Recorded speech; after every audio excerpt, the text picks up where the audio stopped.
Happens by conditioning your mind every day, by feeding it a role model or story. It's putting yourself in a peak state where you follow through by getting physically strong. It's creating a little ritual of doing a little bit each day, and then you get momentum. But the most important thing of all is what we started out with. Why? Absolutely. Why is it a must for you? It doesn't have to be you're against the wall, but it has to be something you're hungry for, because the only difference in people is hunger. And if you're not hungry, get around people that are hungry and something will hit you. You watch a conversation, you get around people that are doing better, and all of a sudden you start going, my life sucks. I remember I went to a guy in LA. He's one of the most multi-billionaire guys, I'll never forget. And I lived in the Del Mar Castle, and I was really proud. That was like the symbol of me having taken myself from being poor to providing for my family this great place. It's built from castles in Europe overlooking the ocean, not far from you. And I went to this guy's house. He's a billionaire. He took me down to his wine cellar. And I don't even drink wine. Went through this whole thing. At the end of the night, I was depressed. I lived in the Del Mar tenement, as far as I was concerned. I really was. I was like, I live in a crappy place, and all my standards changed.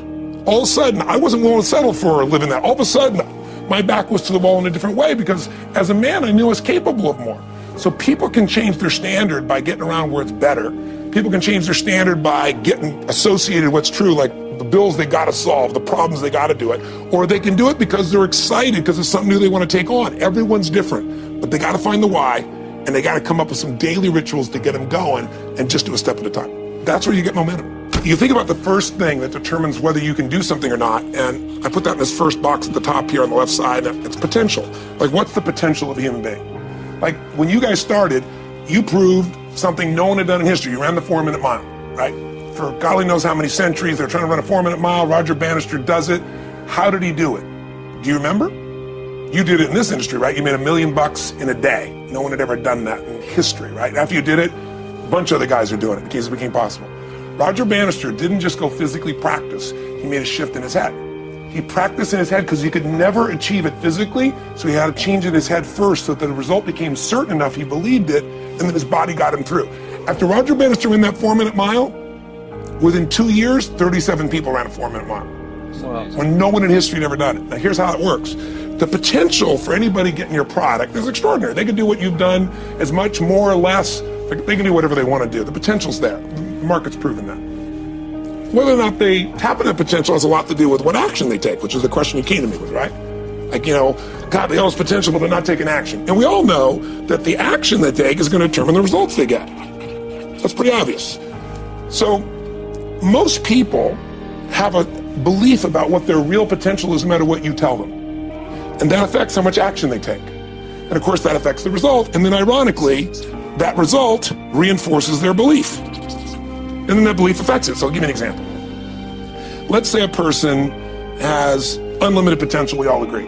But they take little action, little results. Why? Because they have to start with a problem with their belief. They don't believe it's really going to happen for me. Maybe for Frank Kearns because he's got the cool hair and stuff, or maybe it's for you because you're so driven, but it's not me. Maybe Tony Robbins because he's a freak, got these big teeth. Whatever their thought process is, right? They got this thing, right?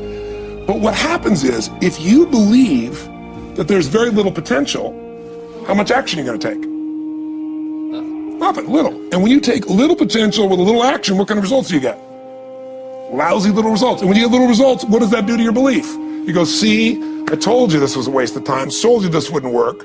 And then what happens? You tap even less potential, you take even less action, you get even worse results, and your belief gets even weaker. And this sucker feeds on itself until you are in the downward spiral. It's poisonous. It's poisonous and it's self-fulfilling.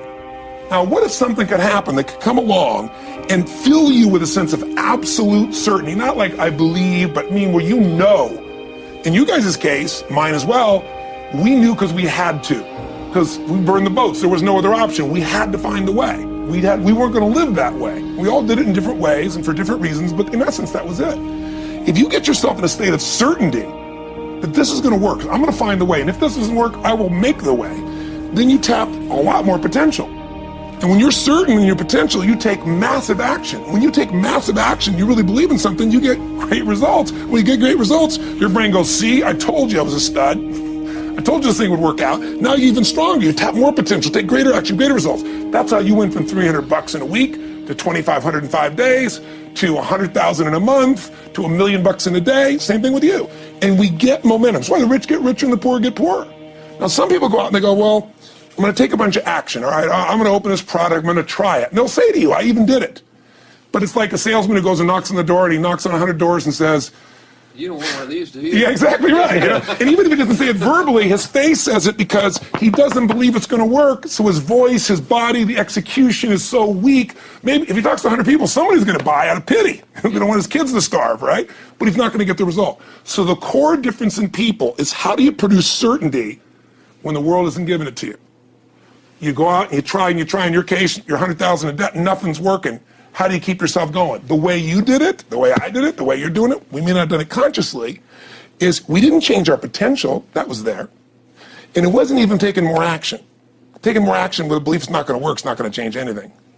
We got results in our head that made us feel certain as if it had already happened. At a time when people are going to work and don't know whether or not they will have a job when they get off, and not necessarily because of their performance, but because of what's happening in the economy. At a time when there are challenges, more so than ever before, in personal relationships. We look at what's happening on the crime level and what's happening with our youth. That many times I'm sure that we've all taken time just to stop and reflect. Many times when we hear what's happening in the news or read the newspapers, where's all of this leading to? What's going on here? And so I think that now more than ever, we must begin to look at what are the things that we can do that would put us on some firm footing in life, that will enable us to do some things and use some powers that we have, that many of us go through life never ever discovering that we have those things going for us. And part of that, I believe, is knowing what it is your life worth. What is it that gives your life a sense of meaning and purpose? Because once you find that, it puts you in your power place. See, if you know what your life work is, I encourage you to start working on it. If you can't do it all at one time, do just a little bit of it. And if you don't know what it is that you showed up to do, if you don't know why you're here, I encourage you to find out what your purpose is here. What is the meaning of your life? What will be different? Have you ever asked yourself that question? I've done that.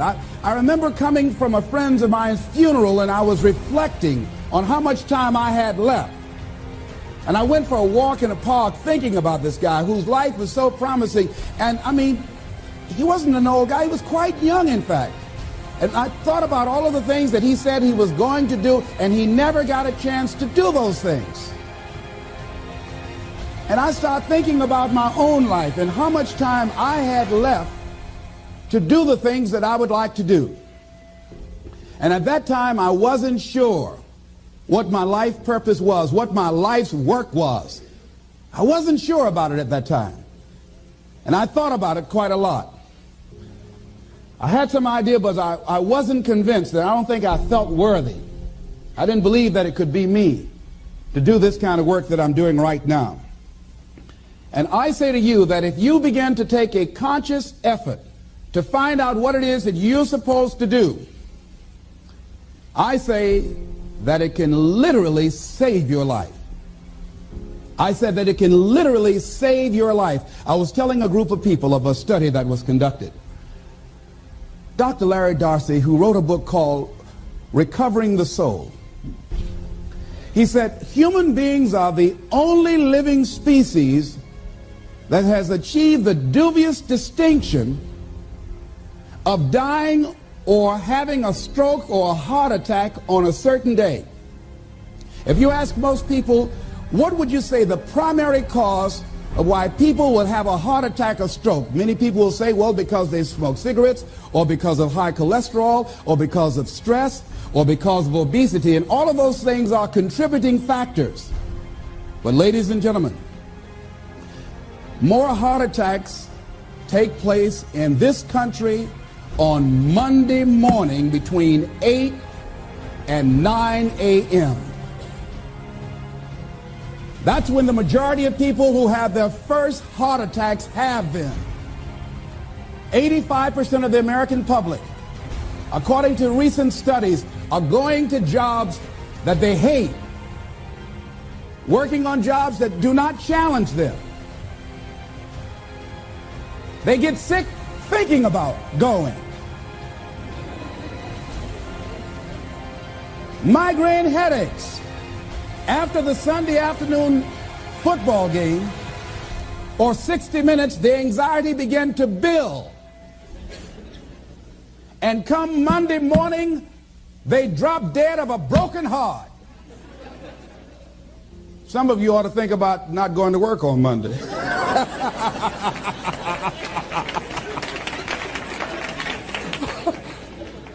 Think about that.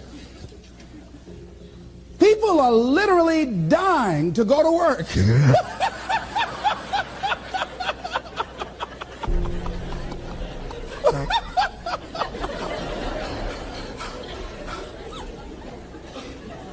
Because, see, when you go to a job and you already know how far you can go, you can already see that proverbial glass ceiling. It's like going to a movie when you've gone in the middle of the movie and you've seen the end and you sit there to start all over again, but something is missing. You know what the outcome is going to be. You can't get excited about going through that movie all over again. Am I correct?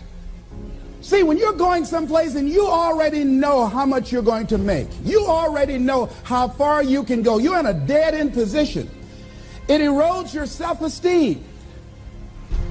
It lowers your sense of yourself. It creates an inner turmoil. It creates an emptiness in you. So I say that your life is worth finding what it is that you're supposed to do. And I'm not saying quit your job. I'm saying find it and do just a little bit of it. When I wanted to become involved in speaking, I started just learning quotes, listening to other people's tapes, going to seminars, going to workshops, asking other people to help me. Just start working at it just a little bit, but do find out what your work is and hold on to it and don't let your dream go. Don't let it go. See, and here's something else I want you to begin to look at. Why is it that most people don't pursue their dreams or don't do better than what they're doing if they're capable of doing it? I think that many of us don't go the next step because we don't know what to do yet. And I say that the reason that we don't even explore the possibility of what to do is because subconsciously we don't believe that it can happen for us and we don't believe that we deserve it. So here's what I'm suggesting. How much time do you spend working on you? How much time do you spend every day working on your dream? In the last 90 days, how many books have you read? In the last year, what new skill or knowledge have you acquired? What kind of investment have you made in you? So I'm saying that as you begin to look at where you want to go, if you want to make it today, and things are changing so fast you have to literally run to stand still, I'm saying that you've got to make some conscious effort to begin to work to develop you. Here's something else. Most people are not living their dreams because of fear, ladies and gentlemen. I was in Columbus, Ohio yesterday speaking for a particular Ohio department. A young lady named Karen who greeted me, who organized the event. Very talented, very skillful. And she was talking about she wanted to become involved in the consulting business. I said, why aren't you doing it? I said, you have the abilities. I said, you're not here because they like you. You're here because you're doing the job. You're making things happen. And she came up with all kind of ideas, but finally she said, I guess I can't see myself doing it. I guess I'm afraid. Fear, limited vision, and lack of self-esteem is what keep most people doing things they don't want to do. I flew from Columbus, Ohio to Denver, Colorado to a major communications company, and the person that picked me up at the airport told me about the fact that the company is planning on having a major downsizing, and they offered some of the employees there an early retirement, and some of them will earn as much as $300,000. And they said, this is the last time that you can take this offer. If you don't do it when we have the downsizing, you might be among those who will lose their jobs, and all you will get is your severance pay. And only 50% of the people who were eligible to take the $300,000 took it. The others were afraid to take a chance on themselves. The others couldn't see themselves beyond that company. They couldn't see life after that company. The same reason that people stay in relationships where they're abused or they're unhappy or it's unfulfilling. They can't see themselves beyond that relationship. They can't see themselves enjoying life without that person. They think that this is all that they can do. The same reason that people get stuck at a certain level in life. They can't see things being better for them. And they think that this is it and this is all they deserve. This is all they've ever seen. It's been passed on to them. And they think that this is it for them. Oh, no. I was looking what Dr. Blanton, Smiley Blanton, who is a colleague of Dr. Norman Vincent Peale, what he said about fear. He said, fear is the most subtle and destructive of all human diseases. Ladies and gentlemen, fear kills dreams. Fear kills hope. Fear put people in the hospital. Fear can aid you. Fear, ladies and gentlemen, can hold you back from doing something that you know within yourself that you're capable of doing, but it will paralyze you. And it seemed like you're in a hypnotic spell. And I ask you a question, what is the benefit? What's the benefit of allowing fear to hold you back? What's the benefit of giving up on yourself, of not stepping out on life and taking life on? What is the benefit for you? What's the plus in that? It's one of the things I had to ask myself. So I didn't want to make any mistakes. I wanted everybody to like me. I wanted to be perfect the first time I did something. It's not going to happen. You're going to make some mistakes. You're going to hurt some folks' feelings. You're going to create some enemies whenever you decide that you want to begin to take life on. You've got to ask yourself, how long am I going to allow this to hold me back? I like what Zig Ziglar says. He said, fear is false evidence appearing real. That is an illusion that we create in our mind. It is a state of mind that can be changed. So let's look at how we can begin to take some steps to restructure that fear, to begin to expand our visions of ourselves, to begin to increase our self-esteem. Webster said that self-esteem means confidence and satisfaction in oneself. Look at your life right now. Whatever you've done up to this point in time, your life is working. Whatever you have produced, it came out of you as a result of the kind of person that you have become. It's a result of your choices. It's a result of your consciousness. Now you have to ask yourself, are you satisfied with what you have produced? Is this what you want? Would you like for things to be better than this? Do you believe that you deserve better than this? Or are you content? This is it. You don't have to do anything else. That you'll already resign yourself in life and say, well, I'm happy. I'm not starving like the people in Calcutta. Are you allowing yourself to get off the hook like that? Or do you believe somewhere in the back of your mind or in your heart that there's some other great work for you to do? There's something else that life has for you. And that's why you're here. How do we handle this fear factor? How do we increase our self-esteem? You have to begin to fortify yourself. How do we do that? I believe that you have to begin to consciously monitor your inner conversation and start talking to yourself. Start building yourself up. Sometimes the only good things you will hear about you are the things that you say to you.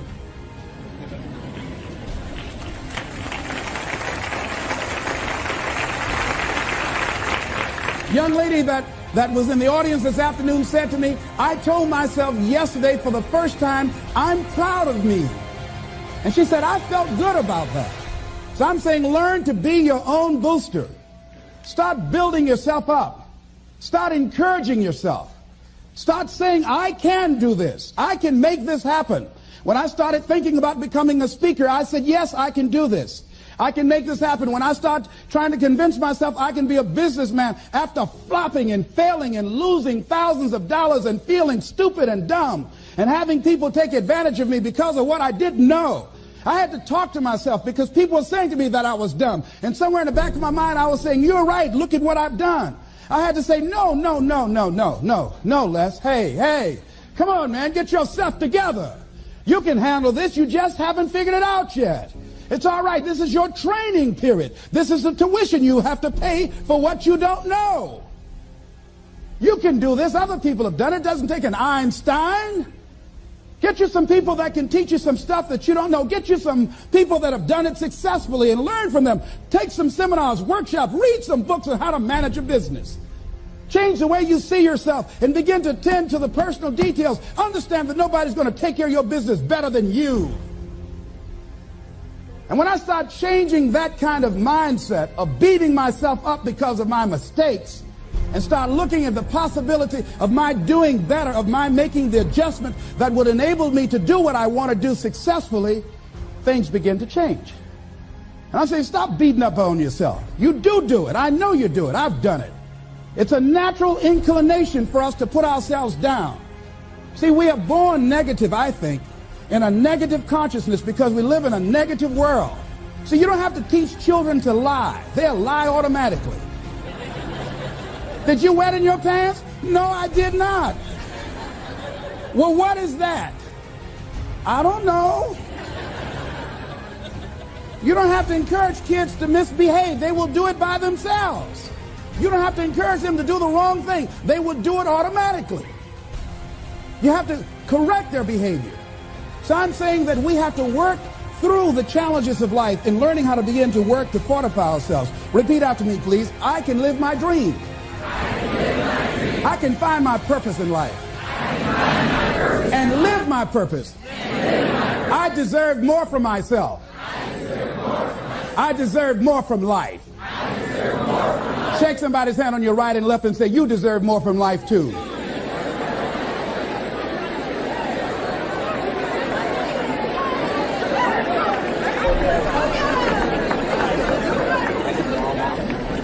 Here's some other things, ladies and gentlemen.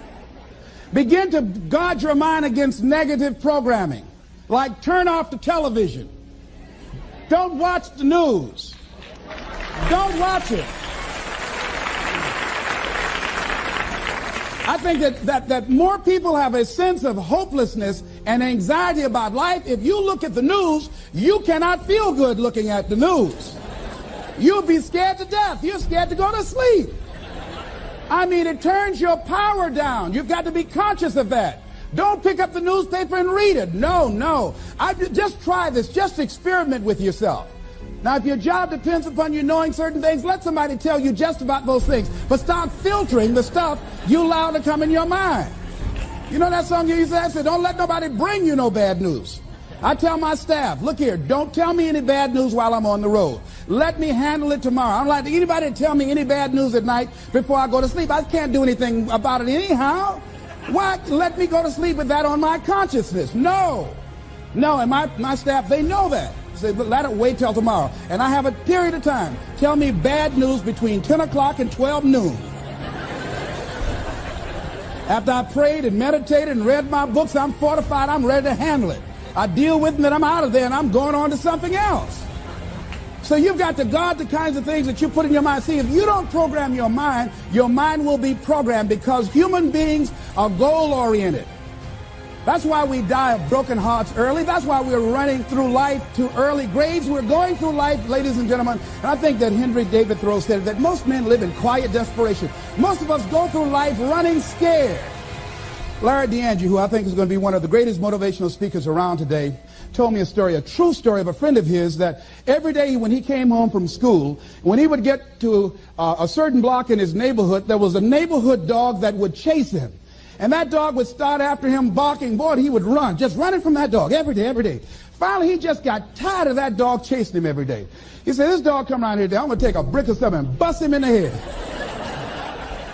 So he was walking home that day, minding his own business. Sure enough, same area, there was that dog there.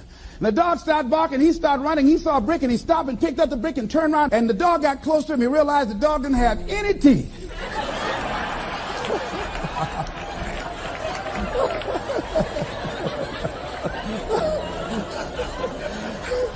He said he put the brick down and said, get on out my way. And ladies and gentlemen, all our lives, many of us go through life running from things that ain't even got no teeth to do us any harm.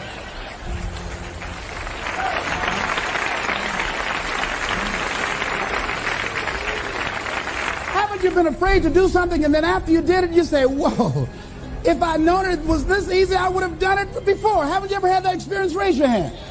Absolutely. So we created this in our minds, false evidence appearing real. We made it real in our minds. That's why Churchill said there's nothing to fear but fear itself. That's the destructive monster. So turn off things that can contribute to your fear. Turn a deaf ear to people that all they can do is talk about how negative things are because they have bought into the consciousness of the world. Start attending workshops, seminars, listening to tapes on a daily basis to begin to recondition your mind, to retrain your thinking. Faith comes by what? Hearing and hearing and hearing. Listen to things that can empower you, that can enable you to create a new reality for yourself, and a new life for yourself. You might appear to be strange around most people. You know, most people think you're strange if you're happy today. People say, how you doing? I said, better than good. Whoa, what's wrong with him? Just go around smiling and watch people. Look at this. Is this a weird guy over here? Because most people don't smile. Watch them. Look at their faces in the morning. Here we go, another Monday morning. How you doing? Haven't had my coffee yet. Don't ask me. See, these people have not found their purpose in life. That's why they're grumpy. That's why they're miserable. That's why they're so negative. They're hurting and they want to hurt other people. So start practicing using programs for your mind. Seminars, books, workshops. Keep a journal. Record your thoughts. What's happening with you? Every day when you get up, have a journal near you. I use a Jack Boland journal so that I can write down my ideas. I keep it by my bed so I can write down my thoughts. See, ladies and gentlemen, we get 3 to 4 thoughts a year that if we would act on those thoughts, they could change our life. Don't say, well, I'll remember that. No, write that thought down. I got a thought today I wrote down. A friend of mine is in the hospital. His morale is low. They're talking about amputating his foot. He's got to feel very bad. So I said, you know, not only am I going to see him, but I can't be there with him all the time. I said, I'm going to create a tape for him that he can listen to that will heighten his level of morale. We told him the other night, don't go to surgery. You are depressed. Your energy level is down. No, tell him not now. Don't do it now. In fact, most doctors who have any sense of awareness don't perform surgery on patients that are in a state of fear, that don't think they will make it. They wait till they're in a different state of mind. So I said, what about making tapes for people that are facing physical challenges? I said, that's a good idea. All right?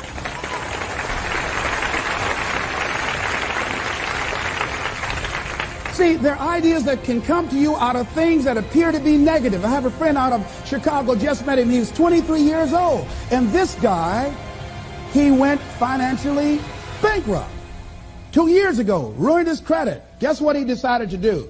He found a blessing in it. He wanted to restore his credit. It was very challenging, very difficult. And he realized that a lot of other people during these particular times have ruined their credit. So now he started a credit repair business. Last year he earned over $100,000 helping people to restore their credit. I met a young lady who attends this church, that she was at her father's funeral and she was putting flowers on her father's grave, and she looked around and saw the other grave sites. They did not look well groomed and they were not attended to on a regular basis. She started a grave site maintenance business. Out of that tragedy, something positive has come out of it. And now she's earning more money doing that than on her present job. What idea are you sitting on? Write your ideas down. And then, once you get that idea, take the leap. Hello? Take the leap. See, a lot of people get the ideas and just walk around with them. Have you ever had an idea and all of a sudden you looked around and somebody had that idea and gone with it? Think you're going to be going with my hospital idea. Forget that, buddy. We will be out there together, Jack. Take the leap. See, it's out here in the universe. If you don't take the plunge, I guarantee you, somebody else will. Take the plunge. Go into action. And ladies and gentlemen, you will be surprised at how things will come together. You'll be surprised. Now, you're going to have some difficult challenges. I can tell you that now. Be aware of that. Things are not going to work out exactly right. For a time they will, sometimes. And that's when life is just playing a game with you. I want you to feel good and relax. And then after a while, say, okay, the honeymoon's over now. And then life will come over there and slap you side the head. Say, what you doing out here? Well, this is my dream life. Is that right? Come over here a minute. Oh, you went to the seminar, huh? Come here. I can tell you that.